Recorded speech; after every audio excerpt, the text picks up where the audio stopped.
Hello, everyone. Thank you for joining today's webinar. We're really excited to talk about this topic and even more excited to have the presenters with us to do it. I'm going to get us started. I'm Mia. I'm from the CUNY Institute for State and Local Government. We help create and implement this program called TARP, the Training and Technical Assistance Request Program, in partnership with the Office of Victim Services in New York State. As most of you know, TARP is a TTA initiative that hosts a whole webinar series such as today's, which will focus on the Domestic Violence Survivors Justice Act. What is it and how can it help? We encourage you all to put your name and where you're coming from in the chat. We like to see who's here. And I'm going to pass it off to our partners at OVS to get us started. Awesome. Thank you, Mia. So good afternoon, everyone. I am Blake Cush. I'm the Training and Outreach Unit Chief here at OVS. And our Acting Director, John Watson, is also here with us, and he's going to offer some opening remarks shortly. In the meantime, though, I'm going to cover just a little bit of webinar housekeeping. Just so you're all aware, live captioning services for today are available. I do want to just give a special shout out to Emily for all of the transcribing she's going to be doing for us today. And today's webinar, as Mia mentioned, is a part of a series of webinars we offer through the VAP Training Center in partnership with our TARP program. And with us north of over 150 attendees already logged in right now, it seems as though the DVSJA is a timely topic. So we hope you get the most out of today's training opportunity. Though, should you want to revisit what was covered, today's webinar is being recorded, and we will publish it on our YouTube channel in the coming days. You can access those recording links and any of the resources that are shared today on the OVS VAP training page, which is just ovs.ny.gov/training. And they'll also be shared with everyone in a post-training follow-up email. And in that email, you'll have lots of resources, lots of links, and it also will serve as a certificate of participation. So finally, don't jump off too early. Mia and her team have some news they want to share with you about a possible follow-up training opportunity.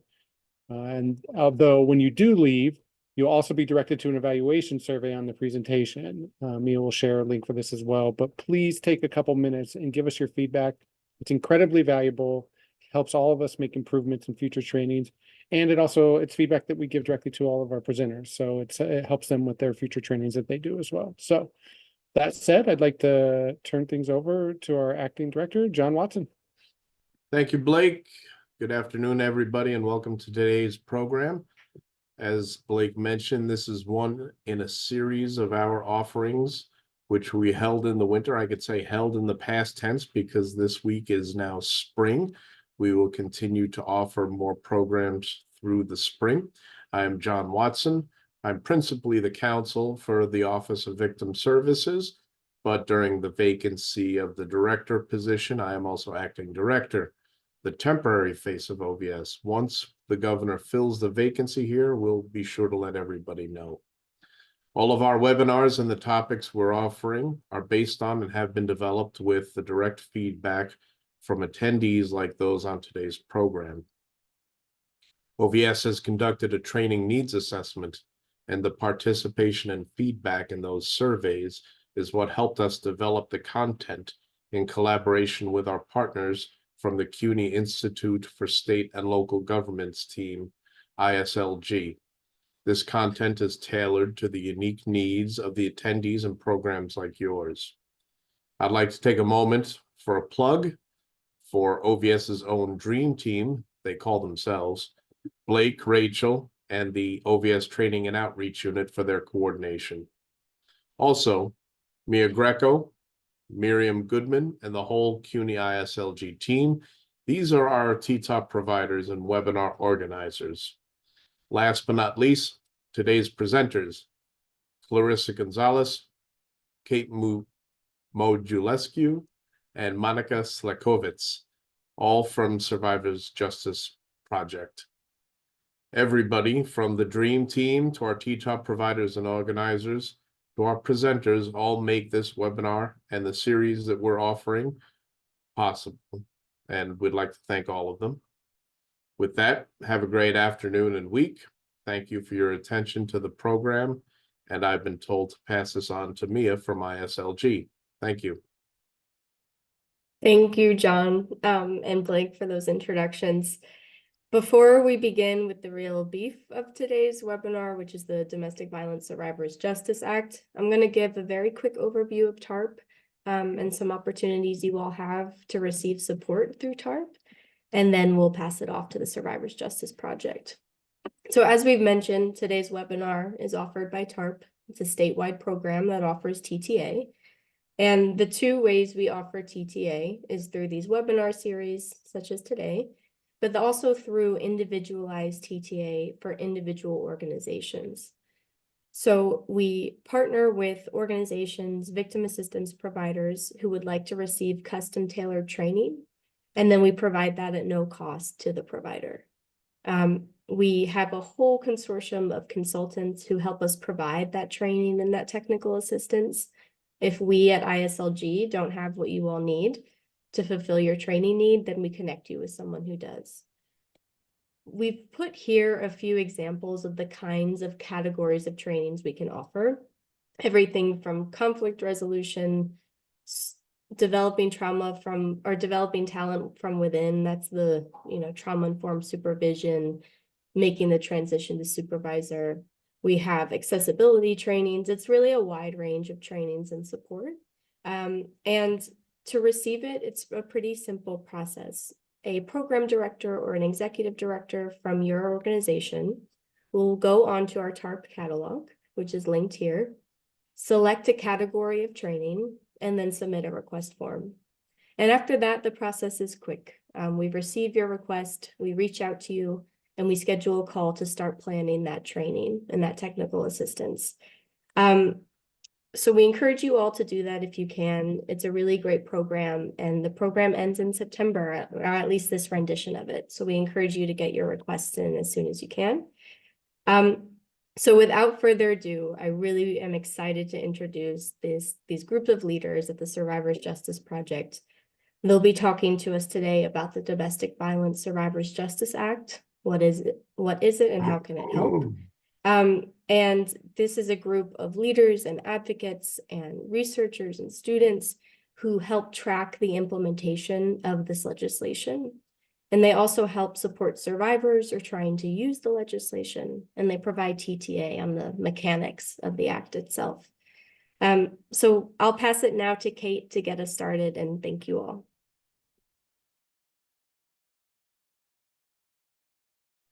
Thank you so much, Mia. As I get the slides up, we had a crazy idea, which is that we thought we would begin by introducing ourselves. I am Kate Mogilescu. I am the director of the Survivors Justice Project, and I am also a clinical professor at Brooklyn Law School in New York City, where the clinic that I run represents people who are serving long sentences in New York State prisons who are also survivors of domestic violence. I'm going to ask both my colleagues here, Clarissa and Monica, to also introduce themselves. So I'll turn it over to you first, Monica. Hi, my name's Monica, and by way of introduction, I'm the project coordinator, and I like to give a little background of who I am and how I became involved in this work. I myself am directly impacted. I was released from Bedford Hills Correctional Facility in 2020. After 23 years of incarceration, I received clemency under Governor Cuomo. And I turn it over to Clarissa. Thanks, Monica. My name is Clarissa Gonzalez. I'm the legal fellow at the Survivors Justice Project. So what I focus on is we do a lot of data collection at Survivors Justice Project to track the Domestic Violence Survivors Justice Act and its impact across New York State thus far. So I work on that. And SJP also receives a lot of letters from people currently incarcerated.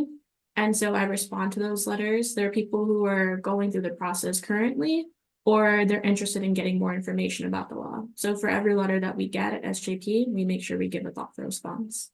So I'm going to pass it back to Kate. Thank you both so much. As we get started today, I will just also thank all of you for joining us. As you were introducing yourselves in the chat, I was so excited to see as many different counties across the state represented. I want all of your contact information right away so I can ask you to help us with things, but I guess I should probably wait till the end of the presentation to do that. Mostly because the work that we are doing across New York State is critical. We hope you'll share that conclusion by the end of today's time together. And it is collaborative work and work that we're constantly trying to find additional partners and resources for. So we're really happy that you're all here. And for those of us, for all the familiar names in the chat, it's really nice to see you.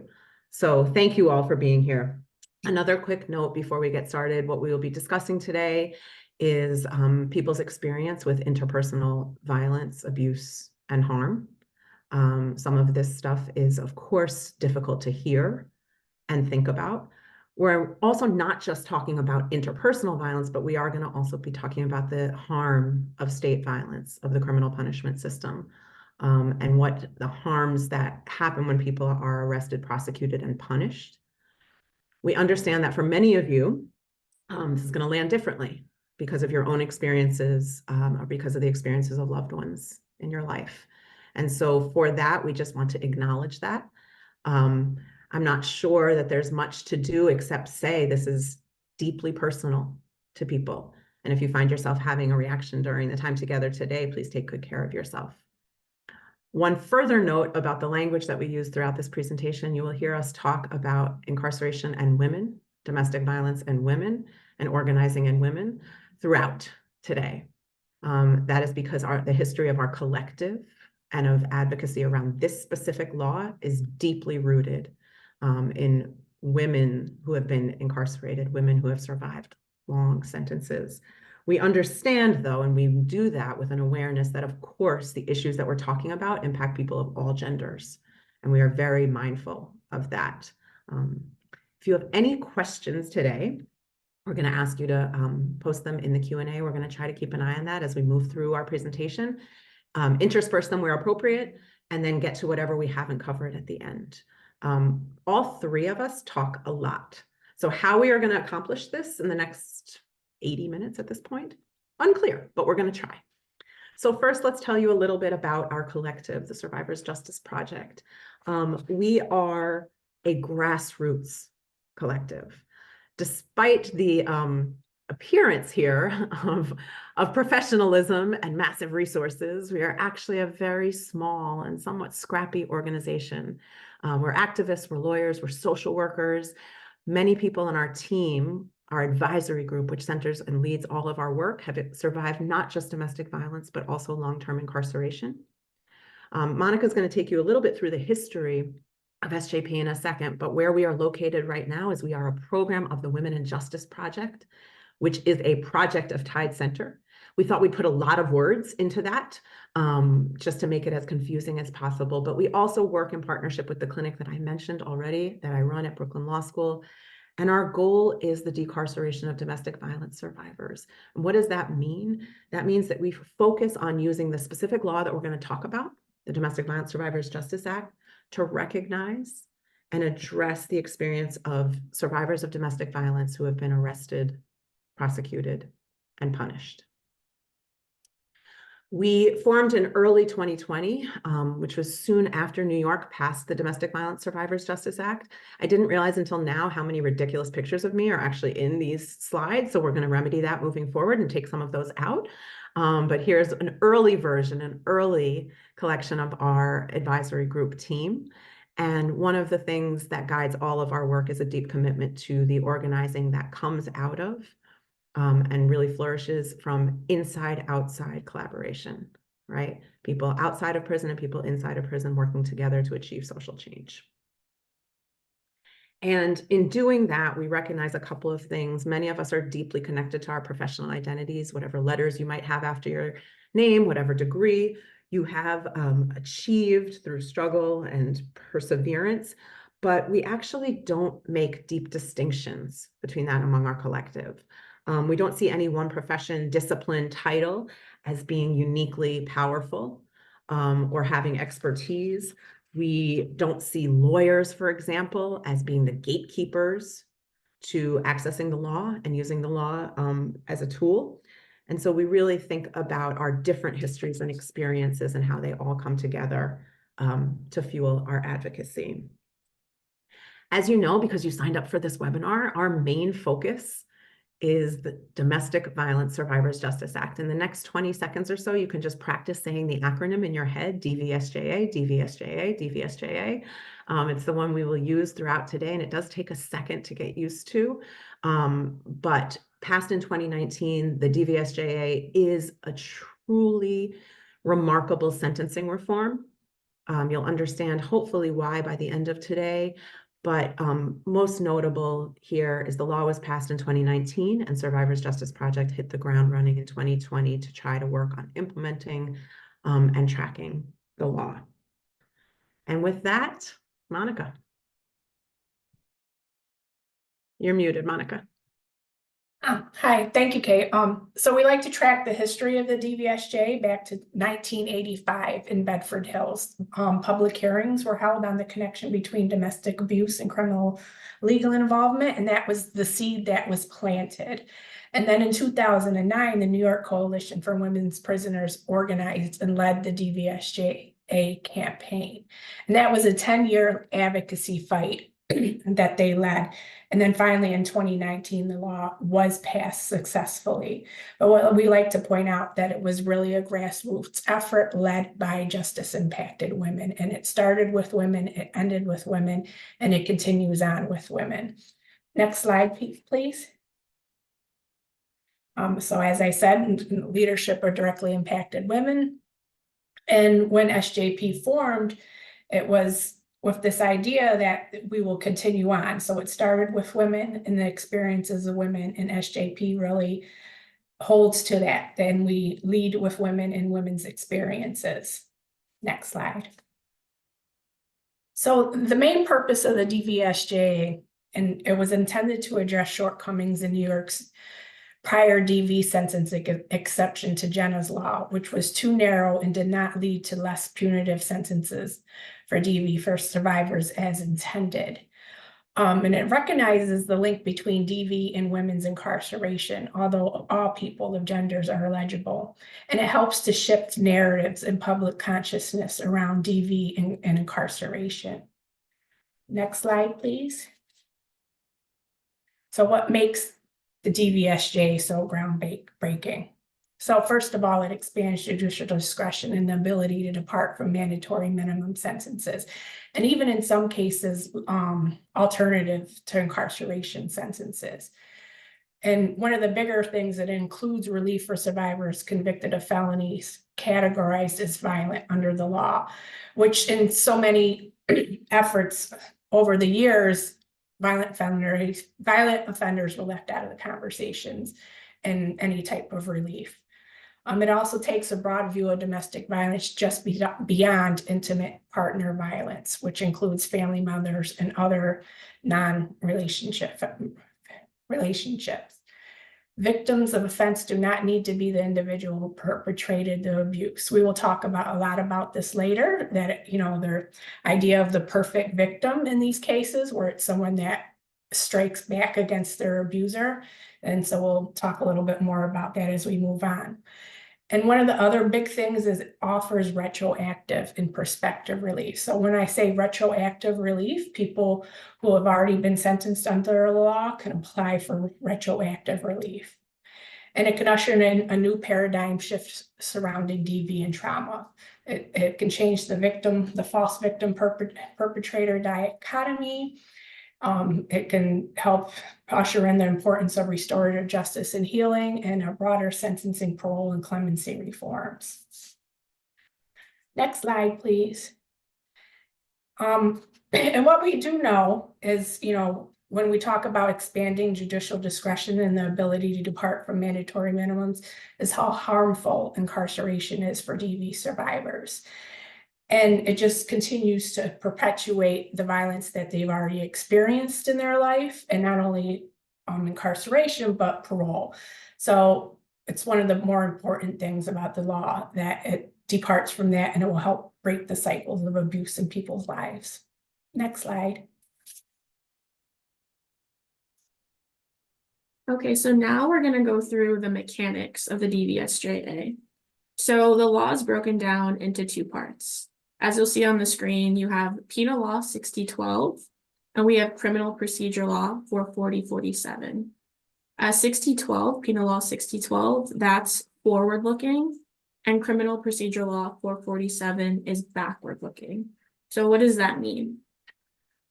So these two sections are intended to accommodate two different groups of people.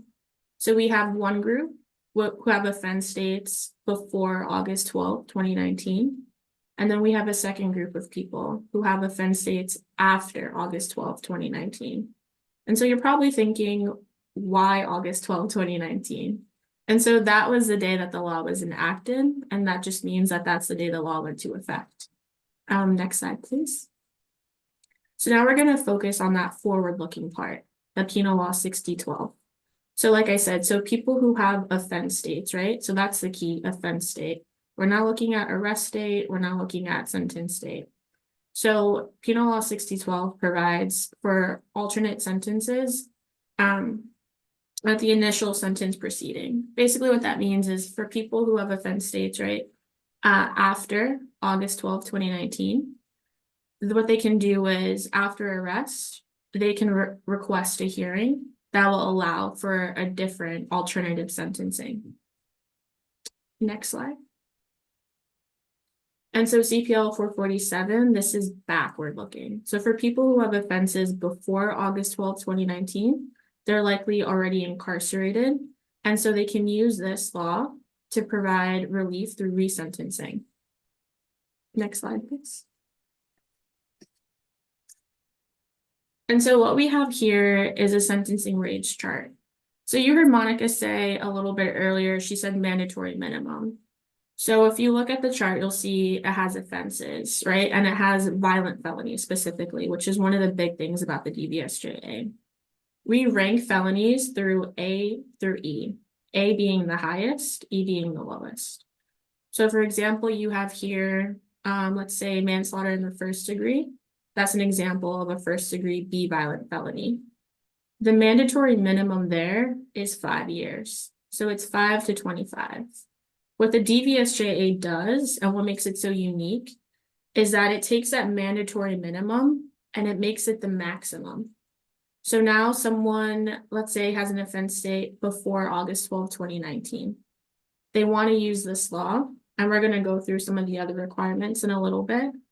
But if they're successful on resentencing, that mandatory minimum of 5 becomes a maximum. And that's what's so really exciting about this law. Next slide, please. Okay.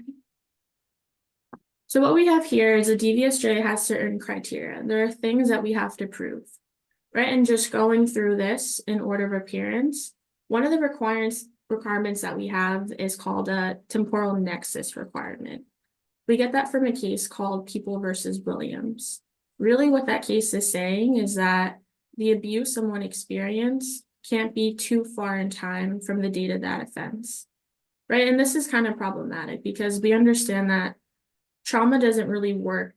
Trauma doesn't have an end date, right? So it's hard to measure trauma in that way. The next requirement is that the abuse has to be substantial. There's no definition for substantial, and that makes it difficult to really understand. Because of that, courts interpret it in different ways.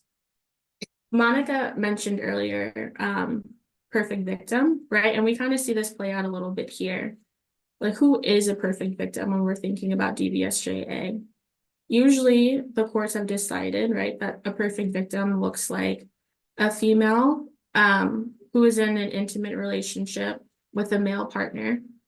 And in that instance, the courts have kind of adopted this mindset of substantial abuse looks more extreme. And that's problematic in itself, right? Because any type of abuse is difficult to measure and the impact that it has on a person, right? Trauma lives in our body in so many different ways. And so it's really hard to encapsulate it in a really limited scope.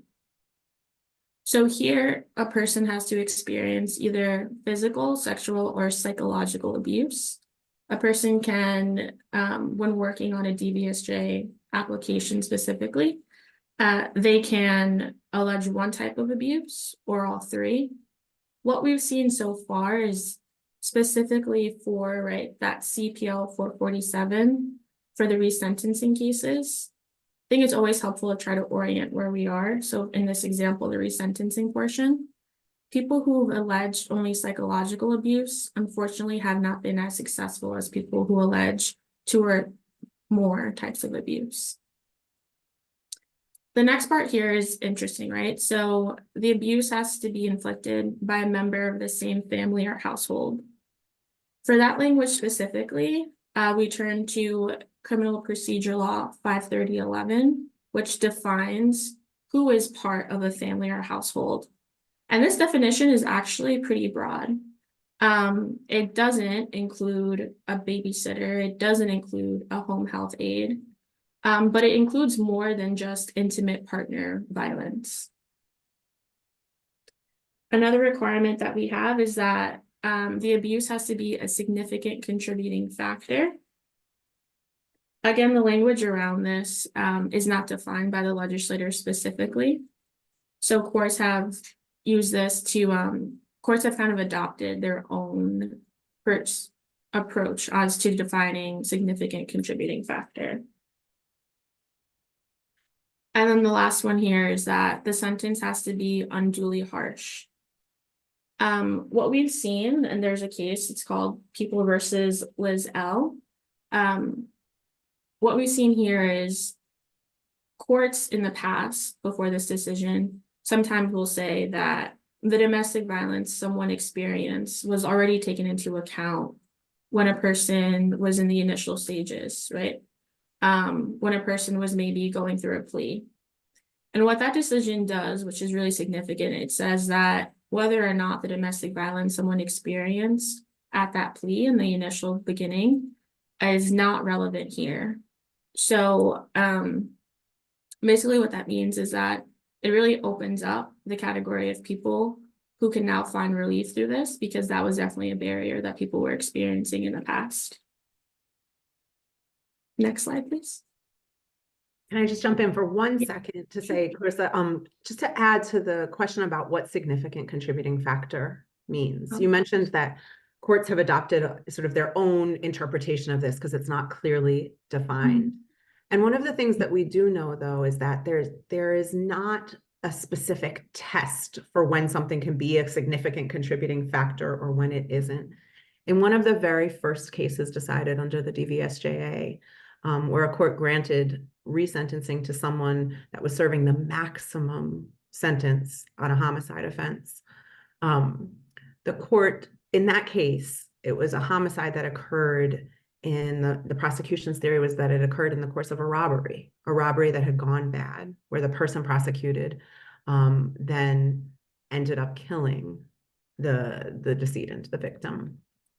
And the prosecution in that case argued, well, the abuse wasn't what caused this to happen. It was the fact that it was a robbery, like, right? She went there to rob the person, and that's what caused this to happen. And the court in that case, the case is called People versus Smith, was very clear that there can be multiple things that cause an offense.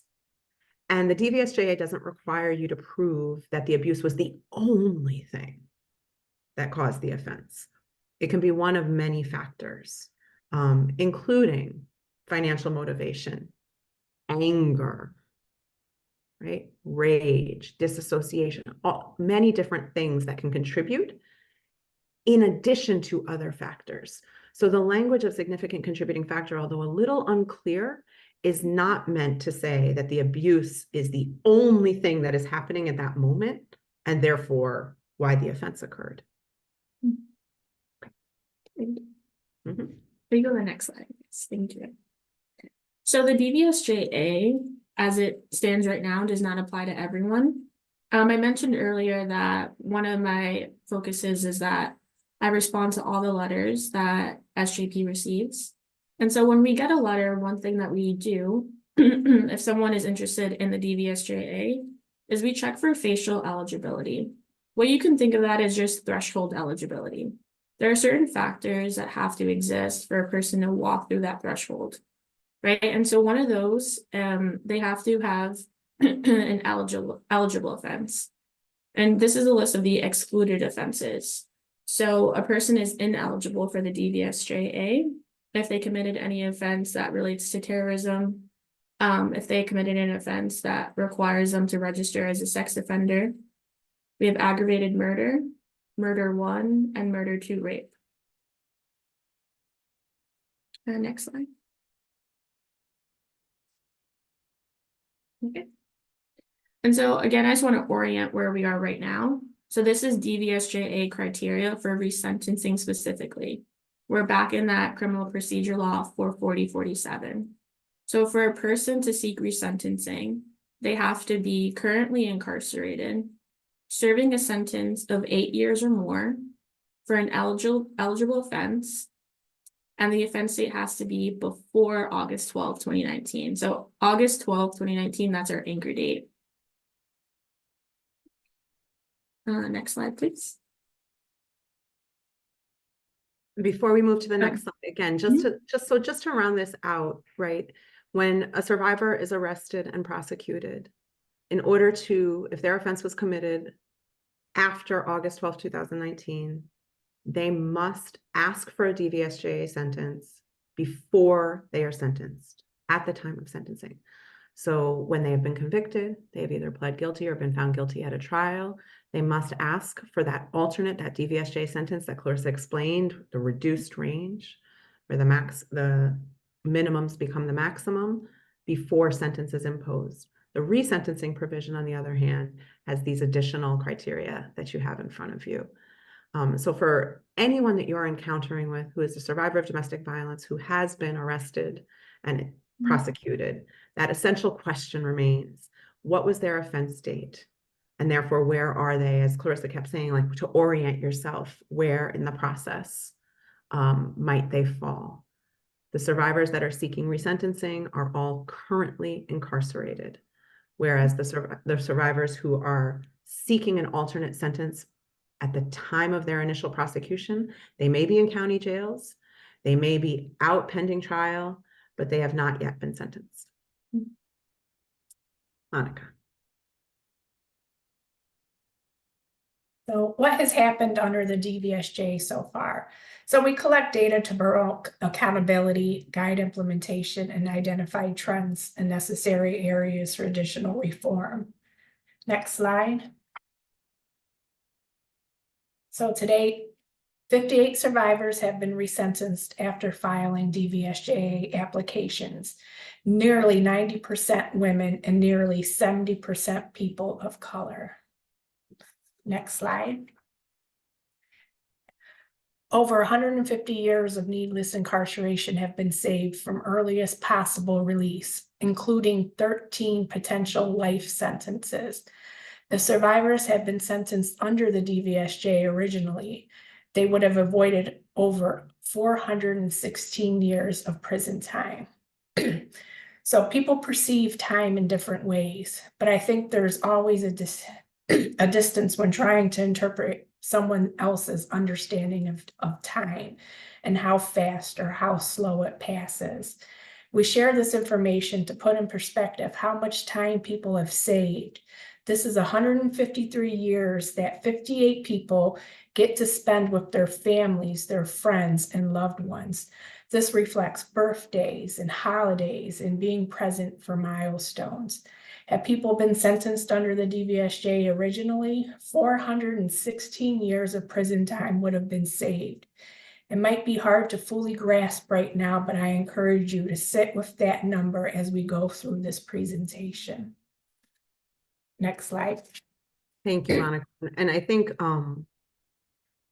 in going back to, Monica explaining why the DVSJA is different, why it's necessary, what drives us at SJP to really think about the decarceration of survivors. I mean, this is part of a larger movement to recognize the harm of extreme sentences and the ways in which our current sentencing structure, which you saw a little snippet of in that chart, really just kind of jumps right to the most extreme without recognizing the complexity, the nuance, the circumstance of people's experience prior to their offense and at the time of the offense. So this is just within the resentencing context. We actually don't have a good handle on how much prison time is being avoided by people raising the DVSJA at the beginning, that front end. Not because we're not interested in it, but because it's something that's really difficult to track. Our partners in the court system aren't able to track it with certainty. And because cases are being prosecuted in every county, every day, all day, we just don't have the ability to follow and identify when the law is being raised at the front end. But we have been able to do a much deeper dive in terms of who was prosecuted before the law went into effect and is eligible to seek resentencing. And that's how we've been able at SJP to collect this information in front of you. There were a few questions raised while you guys were presenting about the elements of the DVSJA that I just want to address really quickly because they may be sitting in people's minds before we move forward. The first is whether substantial harm is defined anywhere in the law, substantial abuse or harm. And the answer is no. So this question of substantiality, I mean, Clarissa said it, right? What could that mean? When is abuse substantial or inconsequential, not substantial enough? I imagine that answer would be very different for different people. So to try to sort of interpret that in courtrooms seems pretty challenging. But as Clarissa mentioned, because the law recognizes physical, psychological, and sexual abuse, what we have seen from what we've studied so far is that psychological abuse, when it is offered as person's only experience, is generally discounted. It's not proven, it's not shown in other documents or evidence, there's not corroboration of it, and so courts are more skeptical. But we also know, and this should come as a surprise to nobody on this webinar, that when we think about how people prove their own experience of domestic violence and show whether it's substantial or not, the things that a court might be predisposed to look at are their hospital records, are there police reports, are there things that courts tend to credit? For many survivors of domestic violence, those things simply do not exist because that was not their experience. They did not go to the hospital when injured. Or if they were experiencing psychological abuse, that's not something you generally seek medical attention at a hospital or emergency room for. Where would that be documented or corroborated?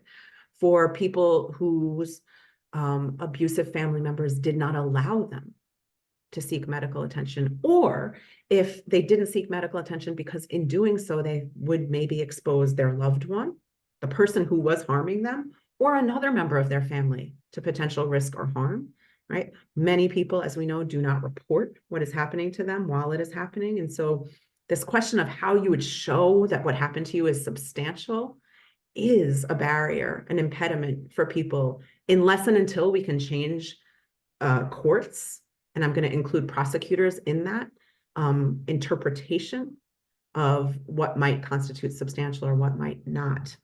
Another question that we got in the chat was whether someone like a trafficker or a purchaser of commercial sex as an abuser would qualify someone then to seek relief under the DVSJA.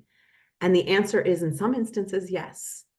But the way the law is currently written, where we have that member of the same family or household language that Clarissa went through, there needs to be some sort of connection between the person who is exploiting someone in commercial sex or purchasing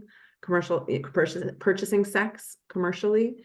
That member of family or household means anyone that someone is related to by consanguinity or affinity. And yes, I have practiced saying both of those words many times because I could not pronounce either of them when I first read CPL 53011. So what we're talking about when we say member of family or household, we're talking about family relationships by blood, parent-sibling relationships. We're also talking about marriage relationships, so step parents, etc.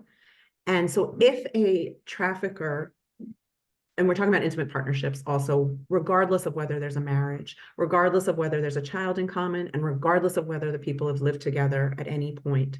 So even casual dating relationships have been considered Under CPL 53011, relationships that are members of the same family or household for purposes of determining that relationship, that necessary relationship. So if in the question raised, a person exploiting someone or purchasing sex from someone was one of those relationships, then yes, the DVSJA would qualify, would apply. I apologize. And there are several instances of cases where someone's intimate partner or other family member was exploiting them in the commercial sex industry. And that was then became the basis for their DVSJA application. If that exploitation is happening and we don't have that CPL 53011 relationship, then the person may not be eligible to seek relief under the DVSJA. I'm going to pause and look at the other questions while we move forward, but I will continue to address them as they come up. And so, but I think, Clarissa, yes, it's you. Okay. Okay, so here we have a map of New York State. And if you're confident that you know how many counties make up New York State, please drop it in the chat. But basically what this map shows is the number of resentencing applications that have been filed throughout New York State. And so the area shaded in gray without any color, those are the counties that don't have any resentencing applications filed as of March 6th. We constantly have to update this information because so much is always changing. As Kate mentioned, our data collection is really focused on CPL 447, so the backward looking, right? Where do we get our information from? We get our information from public defender organizations across New York State. We get it from the government. We get it from the letters that we receive, right? And so the people who write to us, we recognize there's so much credibility in the information that they're providing us. And that information really leads us to call the court or call the attorney. And so all this information is so important. And this is how we collect the information. And so I'm looking at the chat. I think I saw someone with the correct number. So the correct number, is 62. And we got it. That's a difficult thing to know. I mean, I didn't know that until really looking at a map. But hopefully what you could do when you look at this is maybe you can locate the county that you live or that you work in to really get a sense of what's going on in that county, right? And this is just the total number of filings. This doesn't have any information about the outcomes. But I am going to drop the link in the chat in a little bit that does show you specifically the counties and how many like which counties have grants and which counties have denials. And it also is going to give you the total population for that county specifically. So you can really draw a comparison that way. So thank you for the people that said 62. Unfortunately, we don't have any prizes besides the affirmation that you know how many counties are in New York State. Yeah, so you could do the next slide.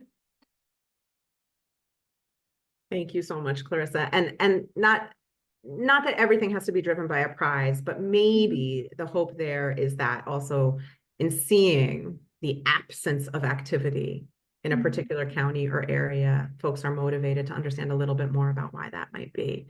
As Clarissa said, we gather data from so many different places. And so we're constantly looking to identify where isn't this traveling? Where aren't we seeing organizing, partnership, survivors being identified? And that actually connects directly to one of the questions that has been raised in the chat. And I'm going to try to weave these in throughout. But, you know, the one question was, are there these options about alternate sentencings presented to survivors before they're sentenced? And one of the things that we fear is that they're not. I don't think it will shock anyone here. And if it does, let's have a separate conversation where we process it together to learn that the criminal legal system is deeply flawed and that the way that cases are handled and adjudicated and the way that people are given representation in court and the way that cases make their way to resolution, not always the best. And what that includes, unfortunately, is both the knowledge and quality of representation, of legal representation, sometimes lacking, but also people's ability to understand and process information in that moment of having just been arrested, having facing prosecution for a serious offense, being separated from family, the uncertainty of not knowing what's going to happen to you. There are many ways in which the information at that point is missing. SJP has created a resource guide that we designed a couple of years ago for survivors who need to learn more about the law, want to learn more about the law, and are trying to utilize it. We're actually in the process of revising that guide right now to better capture what people might need to know at the beginning when they first face arrest, first enter county jail. And we then also, together with many partners who are here in the audience today and who are working across the state on this, are trying to get trainings and resources disseminated so that everyone is aware of what the DVSJA is, what situations it recognizes, which you will be aware of in a second as soon as I move to the next slides, and how to make sure that we're identifying, right, people who should be sentenced or resentenced under the law accordingly. There's a lot more work to do there, and that's an ongoing conversation that we're hoping to have with all 242 of you about what is happening with you locally and how do we make sure that survivors at the front end know about the Domestic Violence Survivors Justice Act. That resource guide that we mentioned has been distributed to every prison in New York State. So we are hoping that at least for the resentencing part, people whose offenses were before August 12, 2019, that information is going to at least be in their facility. And of course, we have stronger connections because of the legacy of organizing that Monica described and because of the makeup of our particular advisory group to folks who are incarcerated in the women's facilities or the facilities designated for women in New York State, which are Taconic, Bedford, and Albion. One of our advisory group members currently is at Bedford Hills Correctional Facility. And so there we understand that information is traveling, but it is that question of how does this reach people before they're sentenced? To keep it moving, we'll talk a little bit about some of the situations that the DVSJA recognized that hopefully bear out what Monica flagged as why this law is different from other sentencing reforms we've seen in the past. So a couple of early cases in the resentencing context. Here, you're not expected to necessarily absorb and read all of this. There won't be a quiz, but you have two survivors who are both convicted of manslaughter. One case involved the killing of what we call a third-party victim, someone who was in no way associated with the abuse that DM was experiencing. On the other hand, TD, right, the person who was killed in the offense was the intimate partner abuser. What's notable here is that both survivors were sentenced originally to lengthy sentences, even for the reduced charge of manslaughter. One received a sentence of 15 years, one received a sentence of 14 years. Both were then ultimately resentenced under the DVSJA after it was passed, which led to their immediate release. I do not want to give the impression that either of these cases were automatic, were seamless, or were quick. They were actually hard-fought battles under the DVSJA that took an extraordinary amount of time. In DM, the prosecution initially, actually in both cases, the prosecution initially opposed resentencing, right? Various grounds. And in each case, both TM and TD had to go through the uncertainty, the stress, the anxiety of having a pending legal proceeding, of having to revisit much of their past trauma and abuse before ultimately securing relief under the law. Similarly, other examples of people who have been resentenced under the law, SM is another person whose case involved a third-party victim. So she was coerced to participate in robberies by her abusive boyfriend, but her abusive boyfriend was not the victim in the case, it was someone else. She pled guilty to robbery and was initially sentenced to 9.5 years. She was resentenced under the DVSJA after she served that entire sentence. And if you remember from one of the slides Clarissa presented, people seeking resentencing need to do that while they are still in custody, while they're still incarcerated, while they're still in state prison. SM started the process while she was in state prison, but then was released on parole, on post-release supervision. And her DVSJA application was concluded after she was already released from prison. So the result there was that her parole was terminated. Why is that important? Because parole, as Monica said, in many ways for survivors and other folks is an extremely punitive, right, form of surveillance and punishment that again replicates the very dynamics of domestic violence that a survivor has experienced previously. So the ability to lessen or terminate parole for survivors is an important piece of DVSJA. And then finally, TB, an example of someone whose abuse was from a family member, severe abuse by his father throughout his childhood, and then his father's intimate partner, who at age 19, in the middle of a physical altercation, took both of their lives, pled guilty to both of those homicides, and was initially sentenced to 28 years to life. When TB, despite the enormous evidence of the abuse that he had experienced at the hands of his father, applied for DVSJA resentencing, he was first denied in 2021,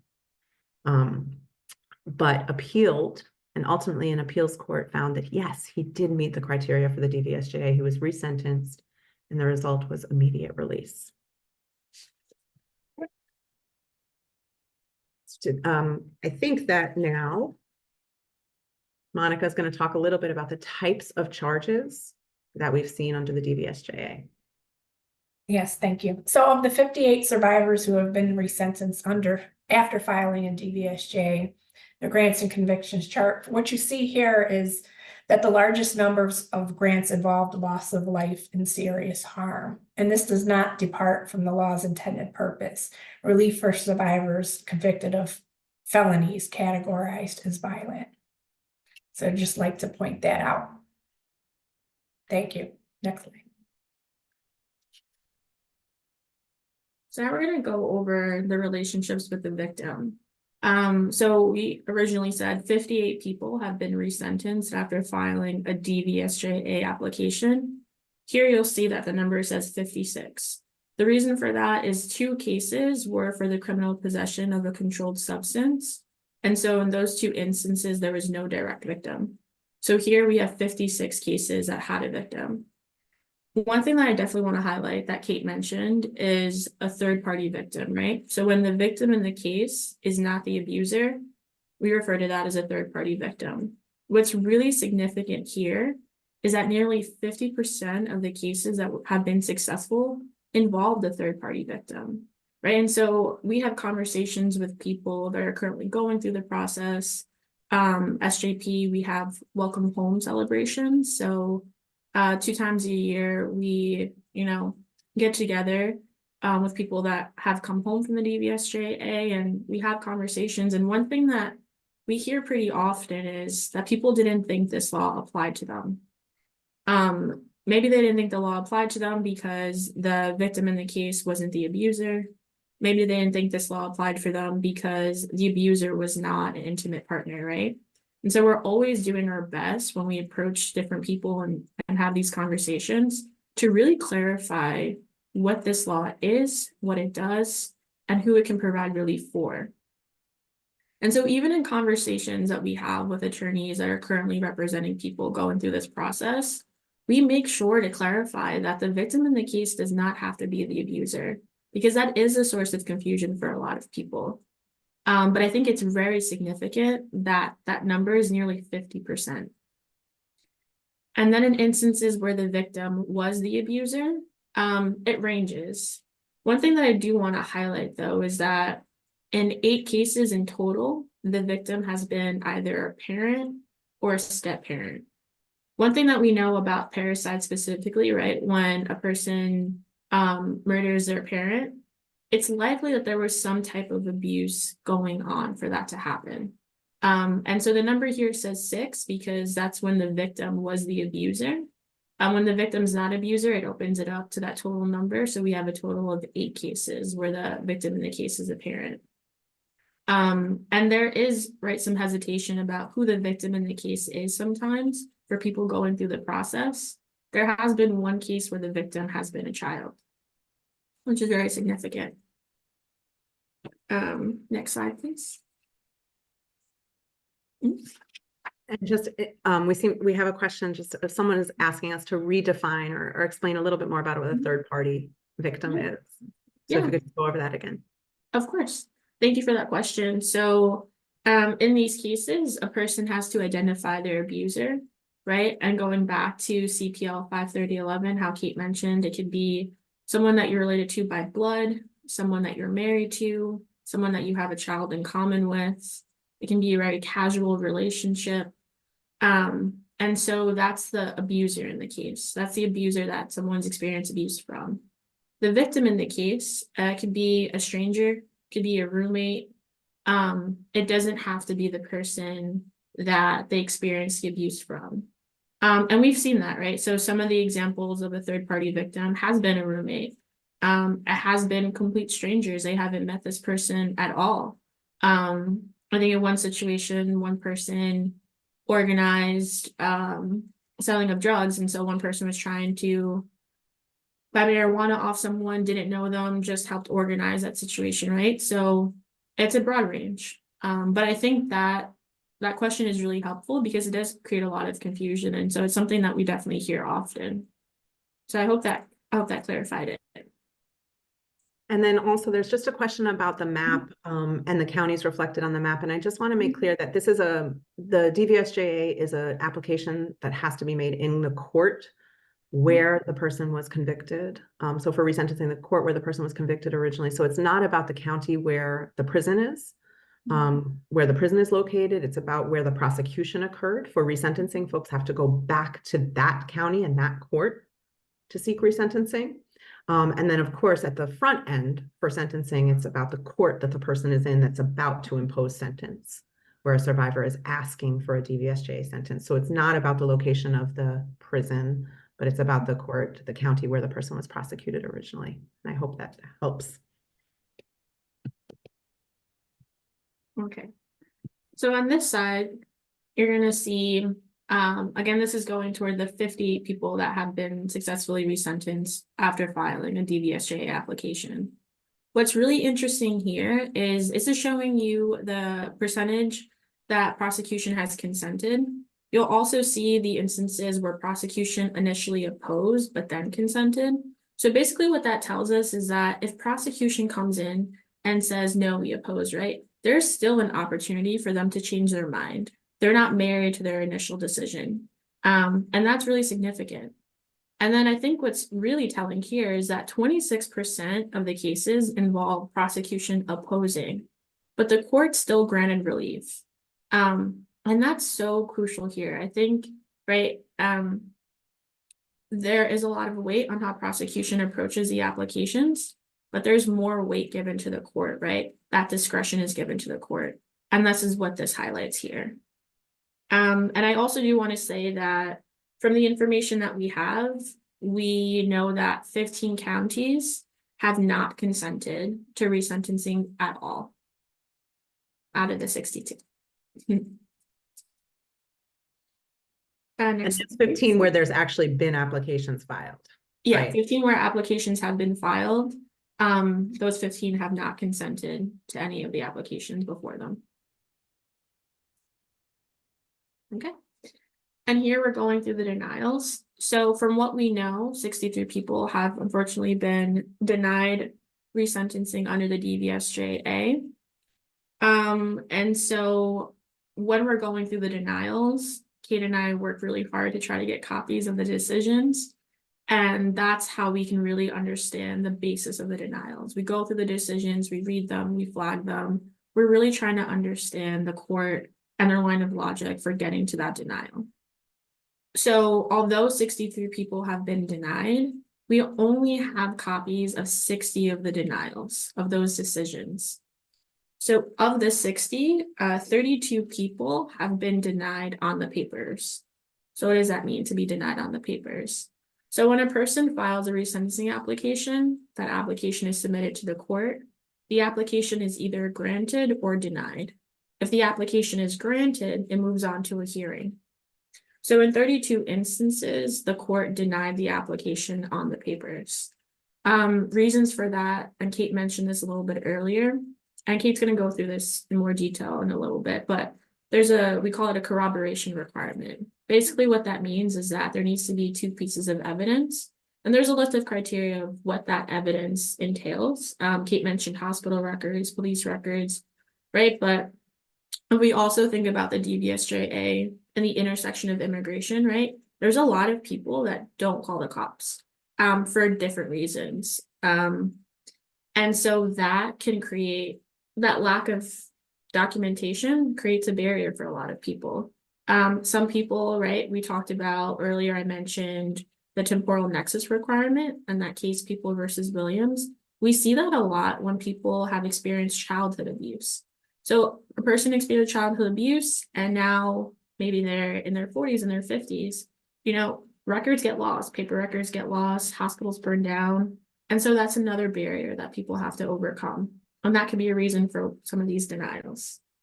So 32 people were denied on the papers and the remaining 28 were denied after a hearing. And going back to that, we call it the Williams issue, that temporal requirement, where the abuse someone experienced can't be too far away from the offense, right? That temporal requirement was the reason that 24 out of the 32 cases were denied. And that temporal requirement is also the reason why 11 of that remaining 28 were denied. So it's a significant barrier that people are having really a hard time overcoming. And in relation to this 63, from what we can tell from the denials thus far, women are getting further in this process and men have more barriers to overcome, right? We also have to think about gender and gender dynamics within the court system and how courts perceive gender. There's also a lot of issues relating to gender and gender identity when we get to same-sex couples, right? Courts have a hard time differentiating power based on gender. And so they have a harder time identifying the initial abuser. And so all these, right, it's very layered and it's also county specific depending on what county you're in, right? We have to also think about the politics of that specific area. So there's a lot moving at once. Next slide, please. And so this is similar to how Monica presented the types of convictions. So this is the list of conviction charges for denial specifically. If we were to compare these 2 lists, they would look pretty similar. So basically what that tells us is that people aren't really being denied for the conviction themselves or the gravity of the conviction themselves. They're being denied for other reasons, right? Going back to what we call the Williams issue, that temporal requirement. There's too much time in between the abuse and the offense, which again, I recognize, and we recognize as SJP, that's problematic, right? Because trauma is a spectrum and there really doesn't have an end date. And then on the very bottom, you're going to see ineligible offenses, and that's highlighted in red. So there are 2 people that were facially ineligible, going back to that threshold eligibility requirement. They have to be serving a sentence of 8 years or more for an eligible offense, currently incarcerated, and the offense has to be before August 12, 2019. Sometimes people, you know, slip through, and there are 2 people that had offenses that were ineligible, but we still want to capture the information that we have, so we put it like that. And now I'm going to pass it over to Kate. Thanks so much, Clarissa. And there have been a couple of questions now about the process and about what resources are available to people. So hopefully we'll get to that. And I would just invite you to keep posing questions in the Q&A. If we're not getting to them along the way, we're going to leave some time at the end to make sure. So again, we're breaking this into, as Clarissa reminded us throughout her presentation, we have to orient ourselves. Are we talking about someone who is not yet sentenced, who is asking the court to apply a DVSJA sentence? We're talking about someone whose offense was before August 2019 who's seeking resentencing. It's a slightly different process depending on where they are. So for that person who is not yet sentenced, they must request a hearing under the DVSJA before they're sentenced. There's not really a clear roadmap in the law for what that hearing will look like for people. So questions we hear all the time, which you may also hear all the time, are, am I going to have to testify? Does my family have to testify? Will the person who abused me know that I am sharing information about what happened in our relationship? And the answer to most of those questions is a very frustrating and lawyerly, it depends, right? At some of these sentencing hearings, survivors have testified. They have explained and sometimes in great painful detail, what has happened to them, what the abuses that they're identifying as connected to their offense. In some, there's enough acceptance of that abuse. It's clear from documents or from witness interviews or from the materials in the case that it's not contested. And so then it's just a question of the legal basis and arguments as to why or why not the DVSJA should apply. So each hearing under the DVSJA looks very different, which makes it hard to counsel people about what to expect and what to prepare for as they go through the process. What we know for sure is that it's not easy. And maybe some people would say, well, it shouldn't be easy. It's not meant to be easy. But I think we have to keep that in mind when we think about this ameliorative law that was fought for 10 years, that everyone agrees in principle makes sense and is right. We have to really think about then what we're asking of people who come forward and try to access it. Many people who have lawyers that they feel don't understand, listen to, ask them enough about their experience. And some people simply haven't had the mental health support that they need before they are sentenced, when they're sitting in county jail, to actually be able to put together a comprehensive sentencing application. So there are a lot of obstacles for people in both at the front end and retroactively, but specifically at the front end, when you think about proximity of time, like the closeness to the abuse, the closeness to the trauma of being arrested, and also the very real way in which when someone is prosecuted in our legal system, they are effectively silenced in so many ways, right? They're told, what do we know from Law and Order? From Miranda warnings, you have the right to remain silent, and that's something that sort of stays with you. You're not supposed to say anything. You're not supposed to admit anything. You're not supposed to show emotion. There's all these things that people who are arrested and prosecuted sitting in a courtroom are told about how they're supposed to behave. And for someone who's experienced abuse and where that abuse is connected to the offense, what's not recognized in that is the grief, the pain of what has actually just happened, even if they themselves have caused harm. So all this to say, this is a complicated process. It is not simply filing a form, putting it in a court file and getting a different sentence. It requires people to interrogate and offer up their abuse in a way that for many people is just simply unattainable. That, I think, transfers in a lot of ways to the resentencing context. As Clarissa said, someone seeking resentencing, here the law does have a little bit more of a roadmap. They first have to be eligible under those requirements that we went through, right? So they're serving a sentence of 8 years or more, and their offense was before August 2019. They have to then request permission to move forward with resentencing. And so they have to ask the court that sentenced them for permission to seek resentencing. And this step, we can debate. Actually, I can't debate about why it's in there because I don't really understand. But it's a step that's in there that has led to a lot of confusion for people, because people need to do this permission step first. And then if they're granted permission, they can request an attorney and actually file a resentencing application. It is at the stage of the resentencing application that someone is required to come up with that corroboration that Clarissa mentioned, 2 documents that show the abuse. One must be from a specific category. Then the court makes a determination, as Clarissa went through, in terms of looking at, right, the outcomes that we know about whether or not there's sufficient evidence to then have a hearing. And at a hearing, the court is supposed to explore the substantiality of the abuse, to go back to our question from before, the whether there's a connection, the significant contributing factor to the offense, and then also the harshness of the sentence. So we saw in the examples before on the manslaughter, a 15-year sentence, a 14-year sentence deemed unduly harsh. For someone convicted of murder in the 2nd degree, which from our charts, right, people have been resentenced after being convicted of murder in the 2nd degree. Those people were serving indeterminate life sentences, meaning they had to serve a specific amount of time, at least 15 years, a maximum of 25 years, and then with the potential to serve the rest of their life in prison if they're not granted parole. Again, thinking about a court experience, thinking about a hearing, this is where I think many people here on this webinar have a very active role to play in terms of how survivors can move through this process and offering the support that they may need to get through the process intact. There are shortcomings of the DVSJA. As much as we see it as a transformative law that has huge potential and sets itself apart from so many other reforms, as you've heard, there are some issues. As I just explained, that the complication of the application process, the re-traumatization for survivors, the fact that, and this came up in a question also, there's no funding that came along with the passage of this law. So all of the work that we've done to try to implement it, to try to build it, has been through our own sort of organizing, and there has not been government funding to support the work that needs to happen under the DVSJA.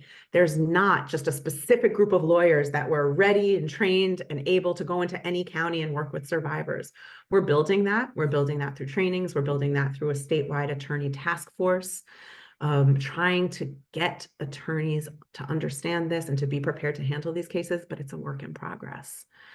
You've heard already the experience of men who are DV survivors and gender nonconforming folks, non-binary folks, right? There's just an absolute bar, an unwillingness, a resistance to seeing them as survivors. And there are some exclusions that you've heard about that we want to interrogate more. We want to question more. Why should someone who's convicted of murder 1, but is able to plea bargain down to murder 2, able to access the DVSJA when someone who's actually convicted of murder 1, not, right? There's some arbitrariness there that actually doesn't hold up when you think about it intellectually. And then the problem that Clarissa has now referenced, I think, a few times throughout today's presentation, this notion that somehow there's got to be a tight temporal nexus between the abuse someone experienced and their offense. It's just out of line. It's misaligned. It's out of sync with how people process and experience abuse and trauma. So for many people, they don't cease being a survivor when they, for example, separate from an abusive parent or run away from an abusive parent's household, right? The impact of that abuse doesn't just automatically cease. And so courts trying to impose a harder or stricter temporal nexus doesn't work with people's own experience. Monica. Okay, so this chart is an organizational representation of how SJP centers the lived experience of survivors in our work. There are many stakeholders throughout the DVSJ process: judges, prosecutors, defense counsel, advocates, social workers, family members, to name a few. And at the center is the survivor. Successful DVSJ applications hinge on centering the lived experience of survivors throughout the legal process. Our justice system actively reinforces binaries, guilty, innocent, victim, offender, and the DVSJ challenges those binaries. It forces us to see in shades of gray. Receiving a reduced sentence under the DVSJ does not minimize the gravity of the instant offense, does not imply the individual is innocent. The DVSJ centers the lived experience of survivors and acknowledges mitigating factors that contributed to the instant offense. This understanding is often left out of criminal justice proceedings, and people's lives are often not contextualized beyond a moment in time. All too often, the criminal legal system's response is to send survivors to prison, sometimes for many years. This represents a shameful failure of the legal system. Instead of giving compassion and assistance to survivors who have suffered abuse, the system imposes harsh punishment and puts them in prison. Instead of providing protection, the criminal legal system becomes just one more entity that has failed survivors in the continuum of violence in their lives. The DVSJ asked us to rethink the ways in which people's lives are shaped by DV and the ways in which our legal system continues to fail those whose lives are impacted by DV. By centering the lived experience of survivors, we can begin to understand how to best serve them throughout the DVSJ process. Silence and shame are two of the many defining features of DV, and our justice system amplifies these feelings. Silence and shame are an inherent part of the punishment paradigm. Once someone commits a crime, they are no longer worthy of compassion. They are forever labeled unworthy, untrustworthy, undesirable, invisible. The DVSJA operates within this paradigm and asks that we shift away from this kind of thinking. It asks survivors to shed feelings of shame, to share their stories and be heard with compassion, understanding, and kindness. Thank you, Monica. I want to get to sum up some of the questions in the chat, and then also think about, for those of you that have stayed with us through this afternoon, how does this apply to your work, and how can we collaborate and get involved? How can you get involved in this? A few people have raised, though, in the chat the question of plea bargaining, which is absolutely the right question, right? So many cases in our criminal legal system are resolved via plea bargaining, right? And a lot of that comes back to the powers that prosecutors have to determine charges, right? To present what charges are going to be, voted on for an indictment, what charges someone might face, and then also how that impacts the ability to resolve a case with plea bargaining. Since so much depends on plea bargaining in our criminal legal system, how does the DVSJA actually influence it? Well, in some cases, in that bargaining, in that going back and forth between, right, a person prosecuted and a prosecutor, this comes up. And this informs what the actual outcome can be as the result of a plea bargain. So to the question, is the DVSJA useful in plea bargainings? In plea bargaining, it is and can be if it's identified and raised, right? If prosecutors are open to recognizing it and seeing that it actually moves the needle as to what the range is someone should be facing. Where we reach some obstacles is where prosecutors feel that because someone maybe is getting the benefit of a plea to a reduced charge, a manslaughter instead of a murder too, right? That then they shouldn't get the DVSJ sentence within that reduced charge. And we reject that proposition, right? If the case should be resolved with a conviction for manslaughter, if that's the determination, then the DVSJ sentencing range for manslaughter should apply, regardless of whether we're so used to handing out double-digit sentences or flying right to the sort of notion that these really long sentences are somehow reflective of justice in some way. I invite us all to think about how attached we are to those numbers that correspond to long sentences when there's actually no science that shows that a 20-year sentence versus a 15-year sentence versus an 8-year sentence has any impact. Right? And we have to sort of think about healing, not just for the survivor who's prosecuted, that's something we cared very deeply about, but about everybody who's impacted by an offense, separately from the numbers of years in prison that we assign. So sorry about that. That's a long-winded answer to plea bargaining, but the answer is yes. The DVSJA influences plea bargaining.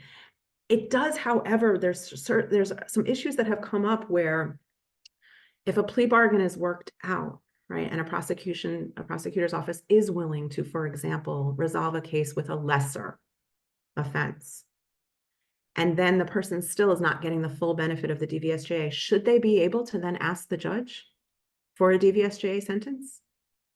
Again, if everyone's in agreement, this is a manslaughter, this is an attempted robbery, this is the charge, shouldn't the person then be able to present to a court why they're entitled to a DVSJA sentence?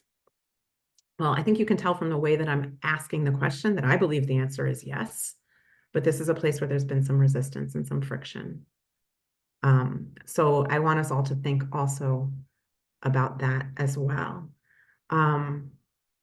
Someone asked us to share a link to the statistics that we have about how many people have been resentenced under the law. We don't have a link for that. We are hoping to soon be able to provide on our Survivors Justice Project website our data in real time, but we don't have that yet. So just to repeat it though, by SJP's data, 58 people have been resentenced after filing DVSJA resentencing applications, and that's resulted in the savings of prison time that you heard before. Clarissa. I just wanted to share, I'm going to drop the link in the chat for the map. And this map is different than the one that I showed because it does show the difference between the number of grants, the number of denials per county. And again, it also highlights the population per county, in line with the last census. Thank you, Clarissa. Another person asked actually, related to plea bargaining and what courts hear, what about juries? What about in the few cases that do go to trial, do juries hear anything about the Domestic Violence Survivors Justice Act? And the answer is no, because this is a sentencing law, right? Juries in New York State, and generally, do not determine sentences. So there aren't sentencing hearings in front of a jury. This is a question of what the appropriate sentence is. So although someone who goes to trial, has a trial and is convicted, is able to seek a DVSJA sentence at the end of that, the jury likely will not have heard anything. Information about the abuse or the person's experience may have come out in other ways during the trial. That is certainly possible, but the DVSJA application itself would not be presented to a jury in the same way that someone's potential defense would be. So if you think about what our defenses are usually that a jury might have to consider, juries hear self-defense or justification evidence. They hear evidence regarding someone's mental state, whether they had the intent to commit the crime, whether they were under extreme emotional disturbance at the time the crime was committed. There are defenses that a jury absolutely would consider in hearing a case because the Domestic Violence Survivors Justice Act pertains to sentencing. It's not something that would be presented to a jury. I want to make sure as we wrap up that we're getting to any other questions. There's a question now about what information might be included in a pre-sentencing, pre-plea investigation. And those are, I think there are two different things that we could be referring to. One is a pre-sentence report, a pre-sentence investigation that is prepared for the court, usually by the Department of Probation in a county before someone is sentenced. There, it would be helpful, although something we need to develop and think through, for the investigating officers to learn a little bit more about someone's experience with domestic violence, to raise that, to see how it might fit into the offense. And if it is clear from interviewing someone for a pre-sentence report that there was domestic violence, that may be connected to the offense, to flag that for an attorney who may not have caught it yet, who may not have asked yet, or for the court before the court imposes sentence. Once it's raised in front of the court, right, then we can look at the DVSJA possibilities for sentencing. The other is that defense teams who have been to a training like this one and understand how the law works should be presenting evidence of this to the court themselves, right? Not just in what the probation department prepares in the pre-sentence report, the defense team should be doing this. And when that happens, what resources do defenders need to help identify and support survivors? They need, I think, to the questions raised on the slide in front of you, collaboration with organizations that focus on providing services to survivors. So for those of you here that work for victim services organizations, we ask you to think about the scope of your work. Are you interacting with survivors who have been arrested, prosecuted, and punished? Or are you in a position to serve that role of identifying and support? If so, we have lots of ideas for how you can get involved. But if you are that probation officer who's writing that pre-sentence report, let's also talk about that. Let's talk about what kinds of questions you can ask someone, recognizing, again, that people will not always be able to, be comfortable, or be prepared to disclose when the information involves abuse they've experienced at the hands of a family member. We're bumping right up against time. So I just want to say that thank you again for attending our webinar today. This was meant to be a very introductory overview of the Domestic Violence Survivors Justice Act. We are happy to make ourselves available to you for questions, for follow-up. But one of the things that we are offering, if you've attended today, is we have developed a trauma of incarceration workshop for organizations and service providers that may be interacting with and serving criminalized survivors. This workshop is interactive. It's meant to be attended by an entire department or organization. So it's organization specific. And it really offers the opportunity to do what I was just saying, which is to take a close look at your practice and who you serve and whether there is a way for you to be better identifying and supporting criminalized survivors, and then understand some of the very specific trauma and harm that incarceration and the process of being prosecuted causes. We are going to send out more information about that, but also feel free to reach out to the OVS, TTARP, or CUNY team. But again, more information about that is coming. So with that, I will continue to thank you all for being here today. We are here for questions. We are here for you to reach out to us and introduce yourselves. Our website, sjpny.org, is a great first place to start. But I imagine there are other ways you can track us down as well. So please, please, please do that. And Mia, I will turn it back over to you. Thank you so much, Kate, and thank all three of you, Kate, Monica, and Clarissa. This was so informative. I feel like I learned a lot. To close out, I can see in the chat that we're having some issues with the link, which we're working on. I will put up here in the meantime a QR code that allows you to reach the survey. And also when you log off of the Zoom room today, you'll automatically receive a message with the survey. So we ask that you complete it. I'll leave this slide up for a few moments, but looking ahead, these wonderful folks at SJP have offered to provide a follow-up workshop to a select number of organizations who would like to receive them. So taking a quick look at what that would be, they're going to offer small group workshops on the trauma of incarceration, providing culturally competent services when working with people in jail or prison. The same group of folks will offer it, and it will be for individual organizations who request to receive the workshop. To receive the workshop, it's really easy. You'll complete a form that's linked in these slides, and that we'll also put in the chat.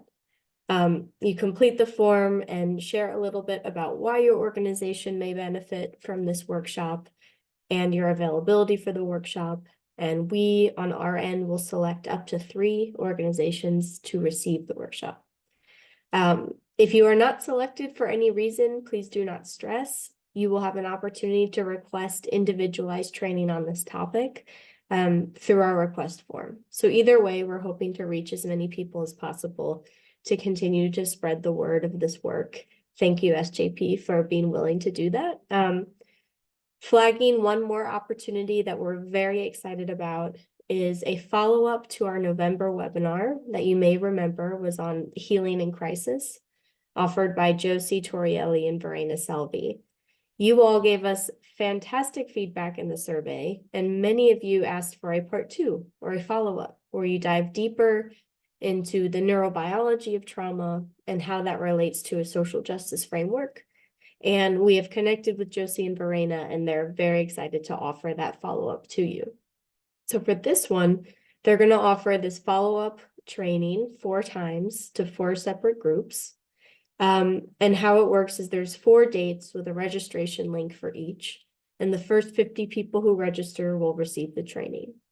So again, we'll put these links in the chat.